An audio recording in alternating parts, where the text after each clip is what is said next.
Hey everybody, this is Chad Kalaher, field agronomist for Beck's Hybrids in East Central Illinois. Today's July 1st, 2019, and currently I'm in an area throughout my territory, kind of along that Route 17 corridor that I call it, between Dwight and Kankakee, Illinois, and it stretches further than that, but in general, the area that I'm in today, as you can kind of see behind me, experienced a lot of excess moisture this spring, and there's quite a bit of prevent plant acres. So in this particular area, there's anywhere from 10 to 30% prevent plant that was declared for most fields in the area, or for most farms in the area. So it just kind of depends on the operation, but anywhere from 10 to 30% was declared prevent plant. So a couple of things I just want to mention regarding prevent plant. Obviously, the first thing I want to talk about is you can see behind me, most of these fields have a large amount of weed population in them. And you can see behind me and to the sides in this field that there was a herbicide application already applied. So one thing I do want to recommend at this point is when we do have a herbicide application going on prevent plant acres, we want to try to stick with something that has just burn down activity.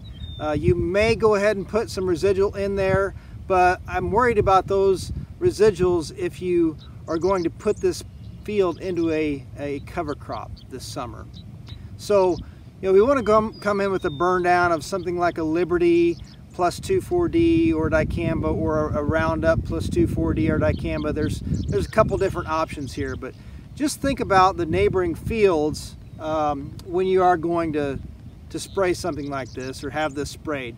So we can take the route of the herbicides, or we can take the route of tillage, or we can use both in combination. So we can do a burn down application like this in this field and follow it up in maybe a week or 2 weeks when the soil is fit to do a tillage operation. Okay, so that's an option. And so one of the things I want to talk about a little bit here is seeding a crop into a field like this that's been declared prevent plant. One of the worst things that we can do is allow this field just to remain fallow for this year. And so that leads me into the following crop that is going to be planted in this field. And this year it was intended on corn. And if this field gets planted to corn next year, there's a large degree of probability that we'll see fallow corn syndrome if there's not a cover crop planted in this field sometime this summer. There's a lot of different options for cover crops in a scenario like this, but we want to make sure we're getting a crop out there that's going to help prevent the soil from eroding. So we have a crop that's on the field growing, and the other benefit there, besides soil erosion from a cover crop, is it's going to help promote active soil fungi. So fallow syndrome is really a result of the population reduction of beneficial soil fungi.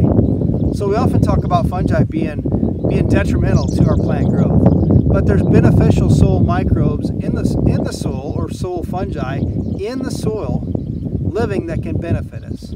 So as we think about the following crop in this field, particularly in this one being corn, one of the things that we would tend to see if it doesn't have a cover crop planted in it to promote that active fungi in the soil is we would see fallow corn syndrome, which tends to be purpling. And you can see on your screen right now some pictures of some purple corn. Some of you may have seen it before, but this is something we really haven't experienced a whole lot in East Central Illinois in the past. Not a lot of prevent plant acres have been declared in the past. So there's a lot of growers that are dealing with this for the first time. So look at those prevent plant options as far as cover crops. There's a lot of different options for different cover crop species. We want to make sure we're getting some material out there that helps helps promote beneficial soil fungi to be active in the soil, so it doesn't reduce the amount of phosphorus availability for next year's crop. If you have any questions about fallow syndrome, you can also go on the Beck's Hybrids website and go to the Agronomy tab, scroll down to Agronomy Resources, and we have a lot of resources on there, not only for fallow syndrome, but many other agronomic topics as well. If you've enjoyed this video from me, you can also subscribe. If you're not already subscribed in, you can text the word Kalaher, my last name, K-A-L-A-H-E-R,